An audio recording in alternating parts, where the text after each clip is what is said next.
संस्कार करने का उस ट्रक ड्राइवर ने बहुत बड़ा पराक्रम किया।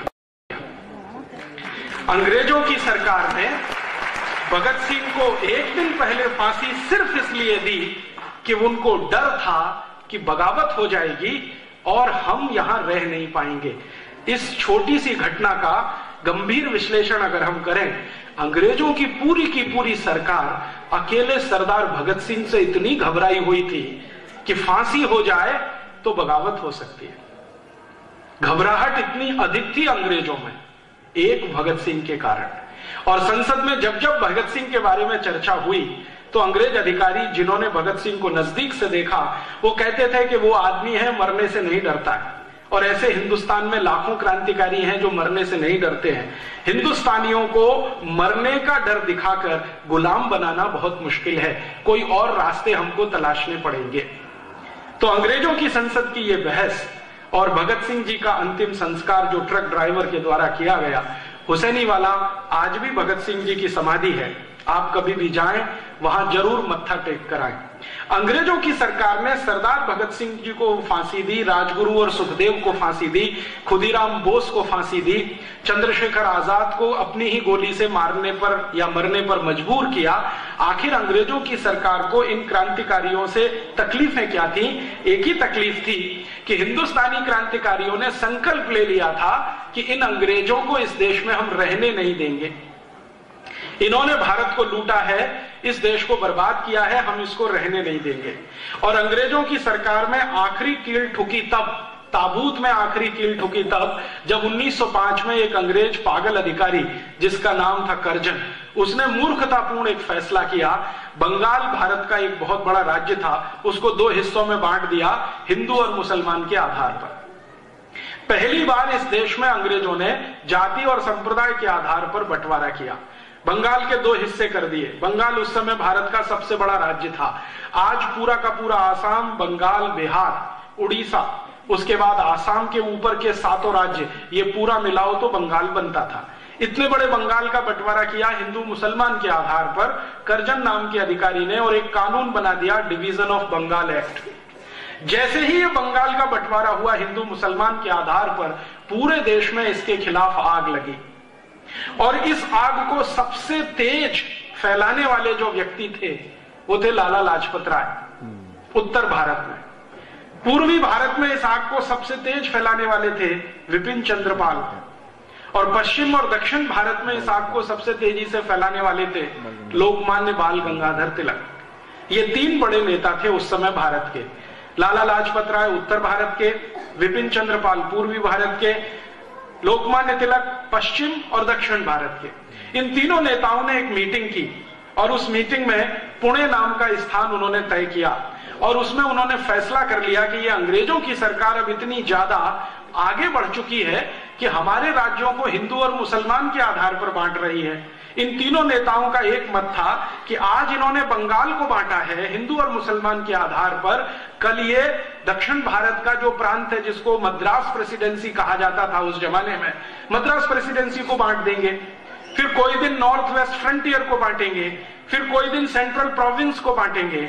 इन तीनों नेताओं की दूरदर्शिता आप देखिए। 1905 में ये तीनों कह रहे हैं कि फिर किसी दिन भारत को ही बांट देंगे, इसलिए पूरी ताकत लगाकर अंग्रेजों का विरोध होना चाहिए।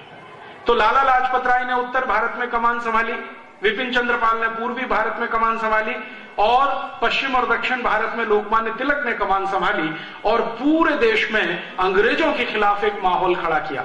और उस माहौल का सबसे बड़ा प्रतीक चिन्ह था, जहां जहां ये नेता जाते थे अंग्रेजी सामानों की होली जलाते थे, अंग्रेजी कपड़ों को जलवाते थे, और उनका सबको एक ही निवेदन था कि अंग्रेज भारत को बांट रहे हैं, लूट रहे हैं, शोषण कर रहे हैं, तो इनका कोई माल मत खरीदो, इनको किसी भी तरह का सहयोग मत दो, इनको किसी भी तरह का सहकार मत करो। तो भारत में एक जबरदस्त आंदोलन खड़ा हो गया और उस आंदोलन का नाम स्वदेशी आंदोलन था। इस स्वदेशी आंदोलन की आग 1905 से लगना शुरू हुई। धीरे धीरे इसमें क्रांतिकारियों ने इकट्ठा होना शुरू हुआ।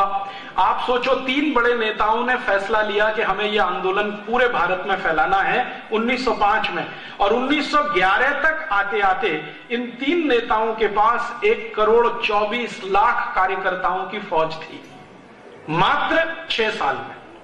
आप जरा कल्पना करिए, 1905 के हमारे देश के नेता गांव-गांव जाते थे तो उनके पास जाने के लिए मोटर गाड़ियां नहीं थी।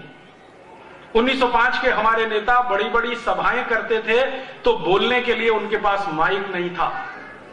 1905 के हमारे भारत के नेता गांव-गांव जाते थे तो जाने के लिए एक ही साधन था, बैलगाड़ी या तो पैदल। तो बैलगाड़ियों पर पैदल चलकर या टट्टुओं पर माने घोड़ों पर बैठकर, यही उनके प्रवास का तरीका होता था। माइक होता नहीं था, सैकड़ों लोगों की सभाएं में संबोधन करना पड़ता था, सवेरे से शाम तक। लोकमान्य तिलक की पर्सनल डायरी मैंने पढ़ी तो पता चला एक एक दिन में 8-8, 10-10 सभाएं करनी पड़ती। एक एक सभा में 1-1 घंटे, 1.5 घंटे बोलना पड़ता था। और इन तीनों नेताओं ने बिना थके गांव-गांव ये काम शुरू किया। 6 साल की इनकी मेहनत का परिणाम निकला कि पूरे भारत में स्वदेशी आंदोलन में 1,24,00,000 कार्यकर्ता इकट्ठे हो गए। फिर इन्होंने तय किया कि अब कार्यकर्ताओं की संख्या बहुत है तो अब अंग्रेजी सरकार को झुकाया जाए और इनके सामने कोई ताकत का प्रदर्शन किया जाए।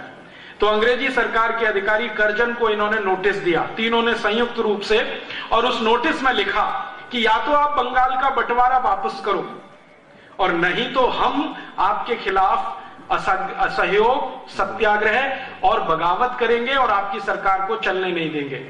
कर्जन ने अपने अधिकारियों को भेजा बात करने के लिए, तो इन तीनों नेताओं ने अधिकारियों को कहा कि हमारे पास एक सबसे बड़ी ताकत है कि 1,24,00,000 कार्यकर्ता हैं, ये आपके खिलाफ बगावत करते हुए जेल जाएंगे। अंग्रेजों के पास जेल की कुल संख्या 17,000 है। इस 17,000 जेलों में कुल रह सकने वालों की ताकत अगर गिन लिया जाए तो 1.5 लाख से ज्यादा नहीं रह सकते। हम 1,24,00,000 जेल जाएंगे, आप रखेंगे कहां हमको? जेलें टूट जाएंगी आपकी। तो अधिकारी बौखला गए, वो वापस कर्जन के पास गए और कर्जन को समझाया कि 1,24,00,000 हैं इनके पास कार्यकर्ता। इन्होंने अभियान में कॉल दे दिया, ये सब जेल जाएंगे, जेलें छोटी पड़ जाएंगी, दीवारें टूट जाएंगी, सरकार अस्त व्यस्त हो जाएगी, सारी व्यवस्था टूट जाएगी, क्या करना? तो कर्जन ने तुरंत टेलीग्राम किया ब्रिटिश पार्लियामेंट को। ब्रिटिश पार्लियामेंट से वापस टेलीग्राम आया कि जो तीनों नेता कह रहे हैं उनकी बात मान लो और सरेंडर कर दो। तब कर्जन ने तीनों को सम्मानपूर्वक कलकत्ता बुलाया और उसमें उनके साथ एक समझौता किया। समझौता यह था कि डिवीजन ऑफ बंगाल एक्ट, जो हिंदू और मुसलमान के आधार पर बंटवारा हुआ है, ये वापस लिया जाएगा। आप जानते हैं अंग्रेजों की योजना यह थी कि हिंदू और मुसलमानों को आपस से अलग कर दो, क्योंकि आजादी की लड़ाई में दोनों साथ लड़ रहे थे, इनको अलग कर दो। तो उन्होंने एक बंगाल बना दिया पूर्वी बंगाल, जिसको आज का आप बांग्लादेश कहते हैं, एक बना दिया पश्चिमी बंगाल, जिसको आज का हम भारत का पश्चिमी बंगाल कहते हैं। ये बंगाल के बंटवारे के आधार पर वो चाहते थे कि देश में कमजोरी आ जाए और संप्रदाय के आधार पर आग फैल जाए। माने भारत का बंटवारा करने का बीज 1905 में कर्जन ने डाला। 1911 में कर्जन को अपना ही कदम पीछे खींचना पड़ा, कानून वापस लेना पड़ा। कानून जैसे ही वापस आया पूरे भारत में खुशी की लहर दौड़ गई और भारतवासियों में एक आत्मविश्वास आया कि हम अंग्रेज सरकार को झुका सकते हैं और उसको सरेंडर करा सकते हैं, बनिस्बत कि हम एक रहें। तो उसी दिन से अंग्रेज सरकार रात दिन योजना बनाती रही कि कैसे भारतवासियों को तोड़ा जाए और कैसे भारतवासियों को फिर से अलग किया जाए। और उसी तोड़ने और अलग करने का नतीजा यह था कि अंग्रेजों की सरकार ने भारत के अंदर एक ऐसा आदमी खोजा जो उनके इस काम को आसान करे, और उस आदमी का नाम था मोहम्मद अली जिन्ना। मोहम्मद अली जिन्ना लंदन में पढ़ रहा था उस समय। कॉलेज उनका था हैरिस कॉलेज, वहां पर वो पढ़ाई करता था। पढ़ाई करते समय उनकी नजर पड़ी, अंग्रेजों ने तय कर लिया कि इस आदमी को हम भारत में मुस्लिम लीडर के रूप में प्रमोट करेंगे और इसकी मदद से अपनी नीतियों को भारत में लागू कराएंगे।